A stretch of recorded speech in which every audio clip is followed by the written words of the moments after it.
गोवा दूरदर्शनच्या एक मुलाखत या कार्यक्रमात मी आपणा सगळ्या दर्शकांचं रमेश ओसकर स्वागत करीत आहे। आपण बघतो की समाजामध्ये समाजासाठी आणि समाजातील लोकांसाठी झटणारे अनेक समाजसेवक आपण बघतो। त्याने आपलं पूर्ण जीवन समाजाच्या सेवेसाठी अर्पित केलेलं असतं। मग ते कोणी अडलेला नडलेला असो किंवा आणखी कोणी असो, त्यांची सेवा करणं हेच आपलं व्रत मानतात आणि त्यासाठी आपलं सगळं आयुष्य झोकून देतात। अशाच प्रकारचे आमचे एक मित्र आणि फातोर्डा मळगाव येथे राहणारे उत्तम गंगाराम रेडकर यांनी सुद्धा आपलं पूर्ण आयुष्य समाजसेवेसाठी व्यतीत केलेलं आहे आणि त्यांना ही समाजसेवेची आवड कशी काय निर्माण झाली हे आता आपण त्यांच्याकडे बातचीत करून विचारूया। नमस्कार उत्तम। नमस्कार उत्तम रेडकर। तुम्हाला ही समाजसेवेची आवड कशी काय निर्माण झाली? समाजसेवेची आवड मी शाळेत शिकत असताना सुद्धा झाली होती आणि त्याच्यानंतर आम्ही दवर्ली येथे नावेली मतदारसंघातील दवर्ली पंचायतीच्या झरेवाडा वॉर्डमध्ये राहायला गेलो। तिथे 1987 साली आम्ही श्री सत्यनारायणाची महापूजा केली। तिकडे जवळजवळ 112 कुटुंबांना सरकारने जागा देऊन तिकडे लोकांनी घरं बांधली होती आणि त्याच्यात सर्व धर्माचे पंथाचे लोक होते आणि जास्त करून ते आर्थिकदृष्ट्या कमकुवत होते असे लोक होते आणि त्यात हिंदू जास्त लोक होते। म्हणून आम्ही तिकडे सत्यनारायणाची महापूजा केली आणि तिथून माझं समाजकार्य सुरू झालं। तेव्हा त्यावेळी तिकडे काही सुविधा नव्हत्या, म्हणजे रस्ते नव्हते, पाणी नव्हतं, वीज नव्हती, लोकांची घरं पण चांगली बांधलेली नव्हती आणि तेव्हा तिकडे आमदार माननीय गोव्याचे माजी मुख्यमंत्री श्री लुईझिन फालेरो हे होते आणि त्यांना आम्ही पूजेसाठी आमंत्रित केलं होतं। मग त्यांनी येऊन आम्हाला सांगितलं की तुमचं कसलंही जरी काम असलं तरी तुम्ही बिंदास माझ्याकडे या, तुम्हाला माझ्याकडे येण्यासाठी कोणाची गरज नाही। तर 2-3 दिवसानंतर आम्ही एक 4-5 मुलं त्यांच्या घरी गेलो आणि त्यांना म्हटलं, सर तुम्ही बघितलं आहे आमच्या वाड्यावर काय आहे ते, कशी परिस्थिती आहे, आणि त्यांनी मग एक एक करून आमच्याकडून अर्ज घेतले, सगळ्या लोकांच्या सह्या करून घेतल्या आणि मग तिकडे प्रगती व्हायला सुरू झाली। सगळ्यात अगोदर रस्ते झाले, तिकडे बसची सुविधा नव्हती ती मग त्यांनी करून घेतली आणि त्याच्यानंतर पाणी नव्हतं, म्हणजे तिकडे पाण्यासाठी खूप हाल होत होते। त्यांच्या फालेरो साहेबांच्या म्हणण्यानंतर त्यांनी काही दिवस आम्हाला टँकरने हे केलं। त्यांनी मग अत्यंत जलद गतीने तिकडे पाण्यासाठी काम सुरू झालं। अशी जी काही राहण्यासाठी जी काही साधन सुविधा पाहिजे असते ती तिकडे सुरू झाली आणि नंतर गोवा सरकारच्या ज्या काही स्कीम्स असतात, योजना असतात, त्यासाठी आम्ही 4-5 मुलं म्हणजे एक ग्रुप कसा करून आम्ही त्या सगळ्या लोकांसाठी त्यांना जे काही अर्ज भरायचे असतील किंवा काही सर्टिफिकेट्स, पंचायतीचे दाखले, हे सगळं घेऊन मग एक एक करून असं आम्ही योजना करून तिथून माझं समाजकार्य सुरू झालं। आणि मला रोजच कधी वाटायचं की ज्या समाजात आम्ही जन्मलो त्या समाजासाठी काही ना काहीतरी केलंच पाहिजे आणि ते जिथे मी राहत होतो तिकडे जे लोक होते ती माझ्याप्रमाणे गरिबीतूनच आलेली लोक होती आणि त्यांच्यासाठी काहीतरी केलं पाहिजे। आणि फालेरो साहेब सुद्धा मला उत्तेजित करायचे, उत्तम तू त्यांच्यासाठी काहीतरी कर, आणि ते मला कुठलाही जर मी घेऊन गेलो कार्यक्रम किंवा प्रोजेक्ट तर ते सगळ्या तऱ्हेचे सहकार्य करायचे आम्हाला। म्हणजे सर्वसामान्य लोकांच्या गरजा पूर्ण करून त्यांना मूलभूत सुविधा ज्या आहेत त्या पुरवण्यासाठी तुम्ही खूप झटला। आणि नंतर मला विचारायचं की दलित सेवा संघटना ही जी तुमची आहे त्या दलित सेवा संघटनेमार्फत तुम्ही समाजातील सगळ्या लोकांसाठी काय काय कामं केलीत?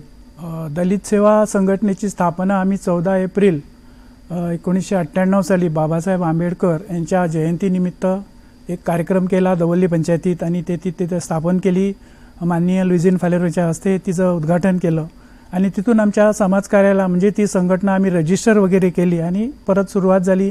पहिल्याच कार्यक्रमात आम्ही जवळजवळ 50 मुलांना, ज्यांना गरज होती, जी गरजू होती, जी गरीब मुलं होती, त्यांच्यासाठी 50 मुलांना आम्ही प्रत्येकी 1 डझन असे वह्या आमच्या स्वतःच्या खर्चाने दिल्या आणि तेव्हापासून ते 2022ची बाबासाहेब आंबेडकर जयंती अशा जवळजवळ 25-26 वर्षे हा उपक्रम आम्ही चालू ठेवला। आणि दलित सेवा संघटनेतर्फे आम्ही वैद्यकीय शिबिर घ्यायचो, जवळजवळ म्हणजे फक्त दवल्ली पंचायतपुरती नाही तर नावेली मतदारसंघात सुद्धा दवल्ली पंचायतीत केले, नंतर नावेली येथे कार्डियल ग्रेशियस एक हॉल आहे तिकडे केले, आरोग्य शिबिर केलं, नेत्र शिबिर केलं आणि या शिबिरात ज्यांना गरज आहे त्यांना मोफत चष्मे दिले आणि वैद्यकीय शिबिरामध्ये वेगवेगळे प्रसिद्ध डॉक्टर फालेरो साहेबांच्या म्हणण्याप्रमाणे आले आणि GMCचे पण काही डॉक्टर आले, मग आपल्या ऑस्पिशिओचे काही डॉक्टर आले. अशा डॉक्टरांनी येऊन त्यांना तपासलं, ज्यांना गरज असेल त्यांना मेडिसिन देऊन तिथल्या तिथे हे केलं. समजा कोणाला तसंच गरज आहे त्यांना इकडे आपल्या GMCमध्ये उपचार करून अशी आम्ही कित्येक वर्ष म्हणजे जास्त करून आम्ही जुलैमध्ये हा वैद्यकीय शिबिर घ्यायचो, कारण पाऊस सुरू झालेला असायचा आणि तेव्हा लोकांना थंडी वगैरे हे सगळं व्हायचं तेव्हा, त्यामुळे तो एक उपक्रम आम्ही घेतला. त्याच्यानंतर जे आमच्या समाजातले किंवा इतर समाजातले जे सुशिक्षित बेरोजगार आहेत त्यांच्यासाठी एक माहिती शिबिर, म्हणजे ज्या ज्या सरकारच्या योजना अशा जवळ 10-12 डिपार्टमेंटचे लोक तिकडे आणून त्या अधिकाऱ्यांनी येऊन लोकांना संपूर्ण माहिती देऊन अशा खूपशा तरुणांना आम्ही त्या योजनांची एक असा फाईल कशी करून दिली आणि त्यातून जवळजवळ 7-8 मुलांनी ते सुरू केलं आणि त्यातून ते आपल्या फॅमिलीला मदत करू लागले.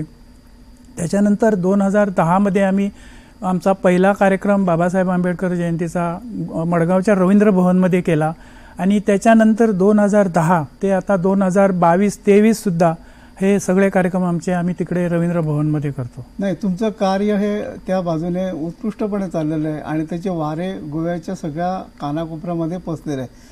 तुम्ही हे सगळं कार्य करत असताना लोकांच्या आरोग्यविषयक, लोकांना सुशिक्षित बेरोजगारांना रोजगार मिळवून देण्यासाठी जे उपक्रम आहेत ते तुम्ही आखलेले आहेत. ह्या सगळ्या कामामध्ये तुम्हाला कोणकोणत्या व्यक्तीचा सहकार्य आणि पाठिंबा लागतो? सगळ्यात मोठा पाठिंबा आम्हाला दिला तो मी म्हटल्याप्रमाणे आपले लुईझिन फालेरो सर.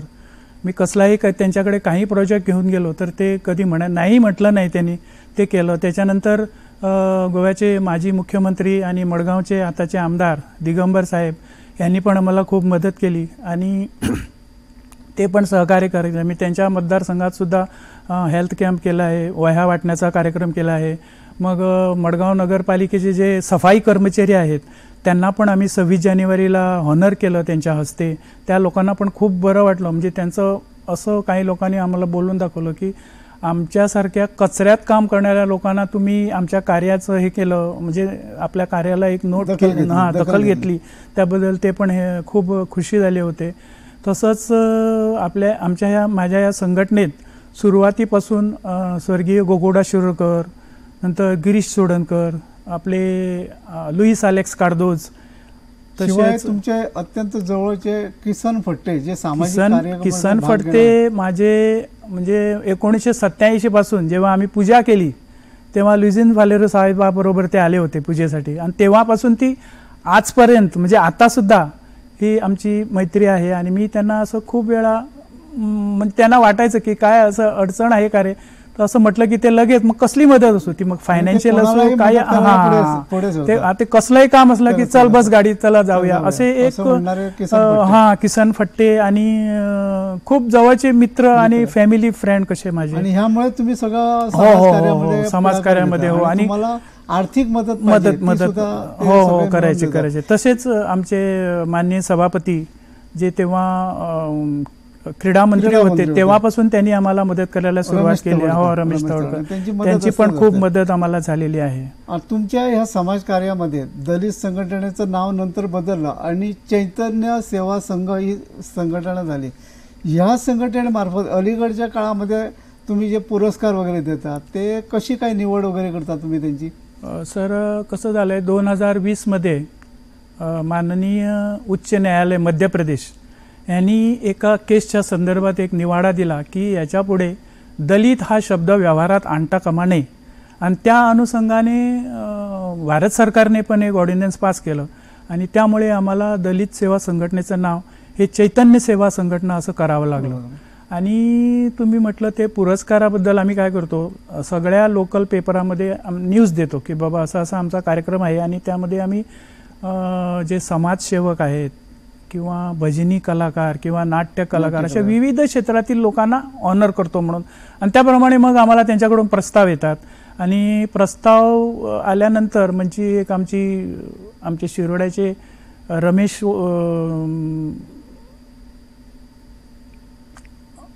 सर आहेत, ते बसतात आणि नंतर मी एक बसतो आणि अजून 2 लोक आमचे आहेत त्या क्षेत्रातले एक्सपर्ट लोक, अशी बसून आम्ही ती मग निवड करतो आणि त्याप्रमाणे ते आणि तुमचे जे पुरस्कार असतात ते फक्त मडगाव पुरते किंवा 66 तालुक्यापुरते नसून पूर्ण गोव्यातील कलाकारांसाठी पूर्ण गोव्यातीलच नाही सर. आम्ही गुजरातच्या लोकांना ऑनर केलंय, कर्नाटकातल्या लोकांना ऑनर केलंय, महाराष्ट्रातल्या सुद्धा लोकांना आम्ही ऑनर केलंय आणि प्लस गोव्याच्या.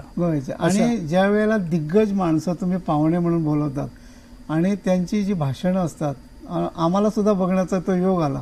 पण त्यामुळे ह्या संघटनेचं नाव गोवापेक्षा गोव्याबाहेर सुद्धा खूप झालेलं आहे. तेव्हा तुम्हाला कसं काय वाटतं ते आपल्या संघटनेचं नाव एवढं मोठं झालेलं बघून? हो सर, पण तेव्हा असं वाटतं की जे एवढी वर्ष आम्ही जी मेहनत करतोय, जो एक ग्रुप आमचा 10-12 लोकांचा, त्याला कुठेतरी फळ आले. आणि जेव्हा लुईझिन फालेरो साहेबांच्या याच्या खाली त्यांच्या सुपरविजनाखाली आम्ही जी संघटना एक लहानसं रोप लावलं होतं ते आता वटवृक्ष झालंय. म्हणजे आता कसं होतंय, गुजरात, महाराष्ट्र, कर्नाटक अशा लोकांकडून आमचा तो कार्यक्रम 14 एप्रिलचा असतो, म्हणजे वार्षिक दिन कसा आम्ही साजरा करतो तो कार्यक्रम मोठा होतो. आणि त्या कार्यक्रमासाठी लोक आता आम्हाला अगोदर विचारतात, बाबा तुमचा तो कार्यक्रम कधी आहे, आमच्या ह्या लोकांना पाठवायचा आहे. संघटना जेव्हा किंवा कुठची संस्था मोठी झाली की त्याला अनेक फाटे फुटतात. प्रत्येक लोक आपला पुढाकार घेऊन ते करायला बघतात आणि त्याच्यामध्ये हेवेदावे सुरू होतात.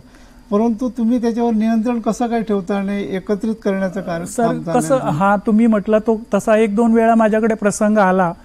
मग तेव्हा मला पण खूप वाईट वाटायचं की काय हे असं, म्हणजे जास्त त्यात काम करायचं तर मीच करायचो, म्हणजे 0 ते 100 सगळं कार्यक्रमाचं आयोजन नियोजन. आणि काही मोजकी 4-5 लोक असायची, ती मग यायची, त्यांना मग असं वाटायचं की माझ्यामुळे हे सगळं होत आहे. नाही, थोड्याला काय व्यासपीठच पाहिजे असतं, मी तिथे काम करायला नको. नाही, मी त्यावेळी मग मी काय केलं, मी 1-2 वेळा त्या लोकांना म्हणजे असं त्यांना साईडला काढलं की मला ते नको होतात.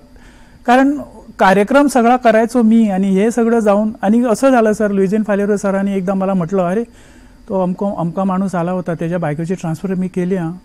सर मला माहीतच नाही कोण माणूस काय आहे ते. मी चौकशी केली त्यांच्या पीएकडे, तो म्हणाला अरे अमको तो म्हणजे तुमचं नाव सांगून काम करून घेऊन गेला. तो असं लोक, म्हणजे काही लोक कशातच नसतात पण त्यांना ते आपलं साधून घ्यायचं. आणि कसं असतं बघा, आता कार्यक्रम म्हटलं की मला ते आता एक माझं बसलेलं आहे की हे ते सगळं व्यवस्थित, मी ती व्यवस्था बघत असतो. मंत्री साहेब आले की हे लोक जातात, हा सर हे त्यांना वाटतं की हेच करतात म्हणून, असं असतं. बरं, त्याच्या पुढे ना की आपण आपला व्यवहार बघतो आणि नंतर करायचं असं काम. समाजसेवा ही फक्त आपली पदरमोड करून किंवा आपल्या घरावर तुळशीपत्र ठेवून करायचं नसतं. समाजसेवा ही समाजाला झोकून देऊन करत असताना आपला चरितार्थही बघावा लागतो.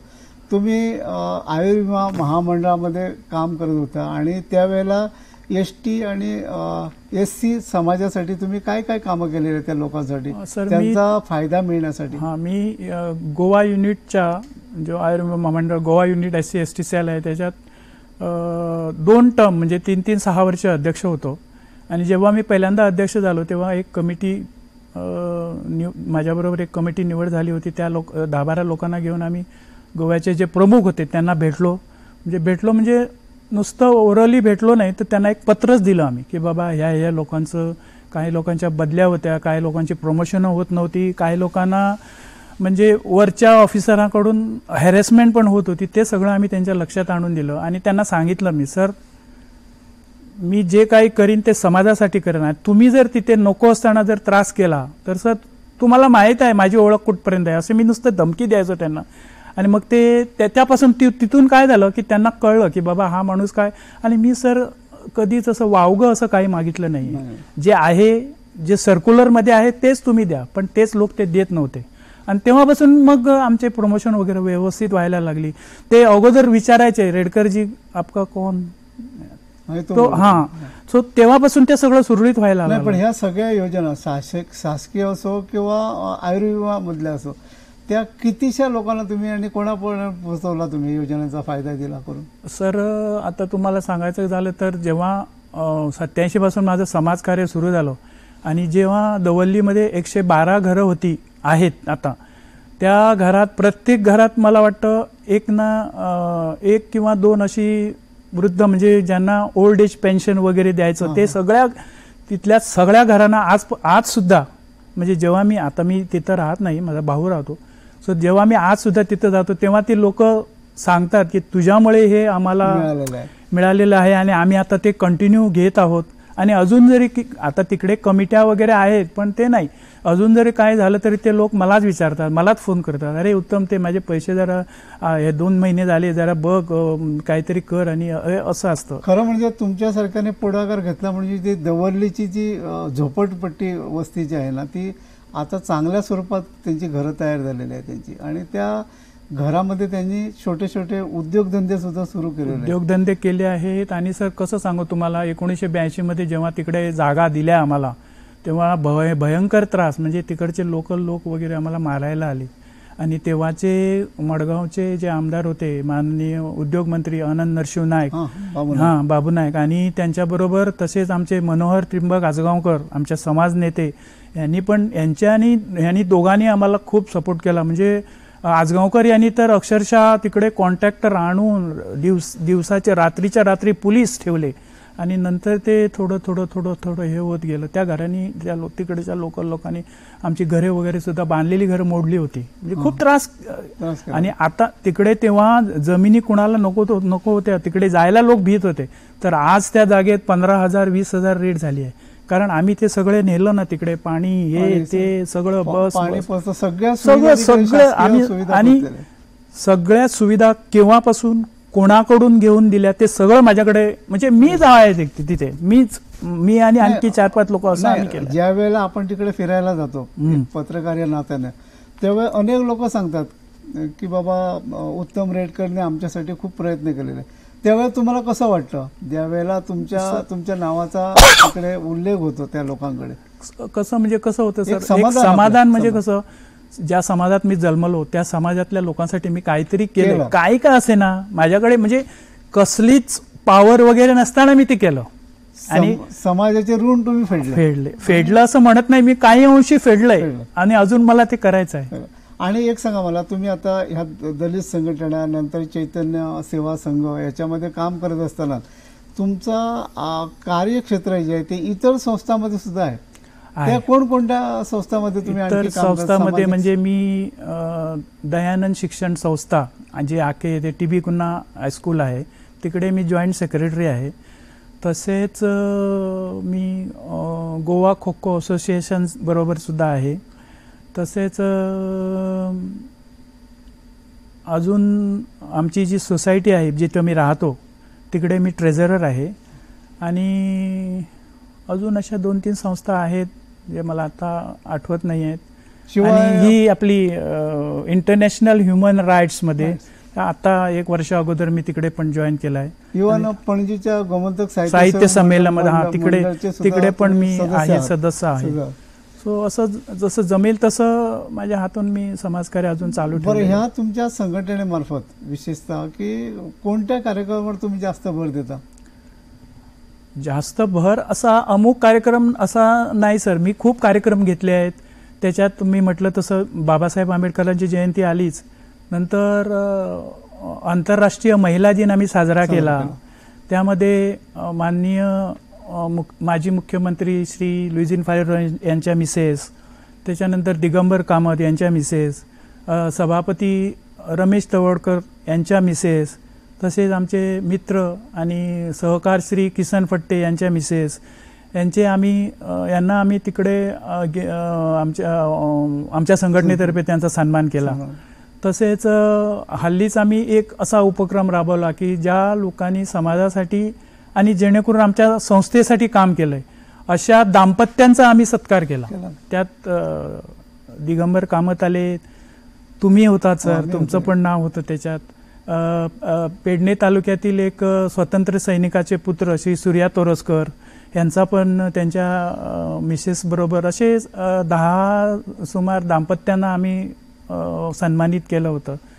आणि गेल्या 20 ऑगस्टला आम्ही जी 10वीची मुलं चांगल्या मार्कांनी पास झालीत, गुणवंत विद्यार्थी अख्ख्या गोवा राज्यातील त्यांना आम्ही सन्मानित केलं. आणि त्या कार्यक्रमाला आमच्या संघटनेचं भाग्य की बिहारचे राज्यपाल माननीय राजेंद्र आलेकर हे चीफ गेस्ट होते. आणि त्याच्यात आम्ही GMCचे डीन बांदेकर साहेब यांचा पण गौरव केला. अजून एक डॉक्टर होते, त्यांचा गौरव केला. असा कार्यक्रम केला. आणि आमच्या कार्यक्रमात प्रमुख पाहुणे म्हणून अगोदरचे गव्हर्नर SS समरेंद्र सिंग सिद्धू यांनी पण आमचा कार्यक्रम अटेंड केला. नंतर माननीय राज्यपाल मृदुला सिन्हा यांनी पण आमचा कार्यक्रम प्रमुख पाहुण्या म्हणून केला. आणि हे तिसरे आलेकर साहेब, अशा 3 गव्हर्नरांनी पण आमचा. तुमच्या संघटनेला, तुमच्या कार्याला अनेकांचा हातभार लागतो आणि तुम्ही येतात. आता आपण बघतो की पेडणे तालुक्यातील हा वर्गीय जाती जमाती म्हणजे मागास जातीसाठी राखीव ठेवलेला आहे. तिथल्या आमदारांचा किंवा तिथले मंत्री पूर्वी होऊन गेले, बाबू आसगावकर, नंतर राजेंद्र आल्लेकर आहेत किंवा राजेंद्र आपले आल्लेकर, ह्यांनी तुम्हाला काय काय सहकार्य केलं? सर, असं त्यांच्याकडून सहकार्य असं काही म्हणजे त्यांनी असं काय मदत वगैरे केली नाही. पण पेडणे तालुक्यात आम्ही गेल्या 22 ऑगस्टला तिकडे 15 ऑगस्टला तिकडे कार्यक्रम घेतला, देशभक्तीपर गीत. आणि तेव्हा तो आझादी का अमृत महोत्सव सेलिब्रेशन चालू होतं. तो कार्यक्रम आम्ही तिकडे केला. आणि त्या कार्यक्रमात आम्ही माननीय पेडणेचे आमदार आहेत प्रवीणभाई आल्लेकर, त्यांना सन्मानित केलं. आणि तसेच काही पत्रकार मित्रांनाही सन्मानित केलं. तसंच तिकडे काही पंचायत सदस्य आणि नगरसेवक यांचाही सन्मान केला. आणि तो तिकडे ती स्पर्धा ठेवली होती, ती पण तिकडे हे केली. आणि चांगला झाला कार्यक्रम, उत्स्फूर्त झाला, लोकांचं पण अटेंडन्स चांगली होती. विशेष तुमचं जे कार्य आहे ना ते चौफेर आहे. गोव्याच्या कानाकोपऱ्यामध्ये तुमचं कार्य चाललेलं आहे. पेडणे ते काणकोण, वास्को ते सत्तरीपर्यंत तुमचं कार्य चालू आहे. हे तुमचं कार्य बघून तुमच्या कार्याची कोणी कोणी दखल घेतली आणि तुमचा मान सन्मान वगैरे केलेला आहे कुठच्या संस्थांनी? तसं सर मला असं सांगायला थोडंसं बरं वाटत नाही आहे, पण गोव्या राज्यात माझा अजून एकही सत्कार झालेला नाही. एक फक्त फालेरो साहेबांनी तो तिकडे नावेली सिटीजन म्हणजे ती नावेलीची चर्च आहे तिला 100 वर्ष झाली होती ना, तेव्हा त्यांनी मला सगळ्यात पहिला पुरस्कार दिला होता समाजसेवक म्हणून. आणि त्याच्यानंतर गोवा खो खो असोसिएशनने मला सन्मानित केलं होतं. नंतर लायन्स क्लब आलेंद त्यांच्यानी माझा समाजसेवेबद्दल. आणि आमच्या सभापतींनी गेल्या वर्षी मला लोकोत्सवामध्ये सन्मान केला तवडकर साहेबांनी. आणि मी सरकारच्या 2 पुरस्कारासाठी अप्लाय केलं होतं गेल्या वर्षी. म्हणजे तो सोशल म्हणजे समाजसेवकासाठी एक असतो 19 डिसेंबर करतात तो, आणि बाबासाहेब आंबेडकर जयंती दिवस एक करतात, त्यासाठी पण केलं होतं. पण कदाचित मला वाटतं त्यांची नियम व अटींना मी पूर्ण करू शकलो नाही, म्हणून माझं नाव आलं नाही त्याच्यात. हरकत नाही. पण तुम्ही एवढं काम करत असताना तुमच्या समाजसेवेबरोबर तुमच्या संसाराला तुम्ही कितपत आणि कसा वेळ देता आणि त्याच्यातून मार्ग काढून समाजसेवा करता? म्हणजे माझी मिसेस आणि माझी मुलगी, मला एकच मुलगी आहे, ती आता 3ऱ्या वर्षात BDS इकडे बांबोळीला शिकते आहे. त्यांचं मला खूप सहकार्य असतं. आणि तुम्हाला माहीत असेल की फॅमिलीचं जर म्हणजे कुटुंबियांचं जर सहकार नसेल तर माणूस काहीच करू शकत नाही. म्हणजे कधी कधी असं व्हायचं की सकाळी मी आणि किसन सर उठून आम्ही हुबळीला वगैरे जायचो त्यावेळी, कारण इकडे मोमेंटो वगैरे चांगले मिळत नव्हते. आणि तेव्हा सकाळी जायचो, रात्री 1-2 वाजता यायचो. आणि ते म्हणजे कुटुंब म्हणजे माझ्या मिसेसचं जास्त करून, मुलगी तर आता म्हणजे तिला पण आता आवडू लागलाय समाजकार्य, तर मुलगी राहता पण मिसेसने मला खूप सपोर्ट, आणि अजून ती सपोर्ट करते. तिच्या सपोर्टाशिवाय काही नाही. तिचा सपोर्ट आहे. प्लस माझ्या मिसेसची जी कुटुंबीय आहे, त्याच्या बहिणी हे ते भावजी वगैरे ते पण मला सपोर्ट करतात. आणि माझ्या पण माझे बहिणी आहेत, त्या पण माझ्या कार्यक्रमासाठी त्या दिवशी येतात. सगळं काही नको म्हणजे समजा कुठे काय असेल तर त्या पण बघतात. आणि असा कुटुंबियांच्या आधाराशिवाय ते होऊ शकत नाही. आता तुम्ही मला सांगा की आता तुमचं हे कार्य एवढं मोठं चालू आहे समाजसेवेचं, आणि ह्याच्यामध्ये तुमच्या कार्यातून इतरांनी बोध घ्यावा असं आपण बघतो. तर आजच्या तरुण पिढीला किंवा आजच्या युवकांना, आजच्या विद्यार्थ्यांना किंवा नवीन जे समाजसेवा करू इच्छितात त्यांना तुम्हाला काय संदेश द्यावा असं वाटतो, काय करा म्हणून सांगावं असं वाटतं? सर कसं आहे, म्हणजे प्रत्येक जो शिकलेला माणूस म्हणजे विद्यार्थी असो किंवा ज्यांचं शिक्षण झालं आहे त्यांनी समजा ते पंचायत एरियामध्ये राहत असतील किंवा नगरपालिकेत राहत असेल तर त्यांनी आपल्या वॉर्डमध्ये जे लोक आहेत त्यांना बघावं. सरकार स्कीम्स करतं, सरकार योजना आखतं, पण त्या योजना प्रत्येक माणसापर्यंत त्या पोचवणं हे सरकारला तेवढं शक्य नसतं. आता बघा, पंचायतीमध्ये पंचायत मेंबर असतात, त्यांनी ते केलं पाहिजे, किंवा काउन्सिलर असतात त्यांनी ते केलं पाहिजे, पण ते होत नाही असं मला वाटतं. कारण ते जर झालं असतं आणि त्यांनी जर आपलं काम व्यवस्थित केलं असतं तर समाजापर्यंत सरकारच्या योजना व्यवस्थित पोचल्या असत्या. त्या पोचत नाहीत. तर मला जे सुशिक्षित तरुण तरुणी आहेत त्यांना एवढंच सांगायचं आहे की तुम्ही अशा तुम्ही समजा तुम्ही बिल्डिंगमध्ये राहत असेल तर तिथं बघा कोण बेकार आहे काय आहे. आणि आता माननीय पंतप्रधान नरेंद्रजी मोदींनी एक सुंदर अशी स्कीम तयार केलेली आहे, प्रधानमंत्री विश्वकर्मा, आणि त्याच्यात 18 जातीच्या लोकांना किंवा 18 व्यावसायिक लोकांना त्यांनी नोटिफाय केलं आहे. अशा लोकांना जर ह्या सुशिक्षित युवकांनी जर त्यांना फॉर्म पाहिजे किंवा काही दाखले पाहिजे ते जर घेऊन दिले आणि त्या स्कीमीतून जर त्यांना लाभ करून दिला तर मला वाटतं पंचायत किंवा नगरपालिका किंवा आपला मतदारसंघ म्हणा किंवा आपलं राज्य म्हणा याच्यात गरिबी किंवा असं काही राहणार नाही. आणि त्यातून सरकारचं पण उद्दिष्ट साध्य होतं आणि त्याच्यातून गरिबी खूप तर याने कमी होऊ शकते. आजकाल काय झालंय की बेरोजगारीचा प्रश्न आवासून उभा आहे सर्वांकडे. तो बेरोजगारीचा प्रश्न सोडवण्यासाठी आपण जास्त प्रयत्न केले पाहिजे. आणि त्याच्यासाठी ज्या सरकारच्या योजना आहेत ते आपण जास्तीत जास्त त्याचा फायदा उठवला पाहिजे असं आहे. आपण आज या स्टुडिओमध्ये आलात आणि चांगली उद्बोधक अशी माहिती तुम्ही दिली. सगळ्या दर्शकाच्या वतीनं आणि गोवा दर्शकाच्या वतीनं मी आपले आभार मानतो. धन्यवाद सर. धन्यवाद.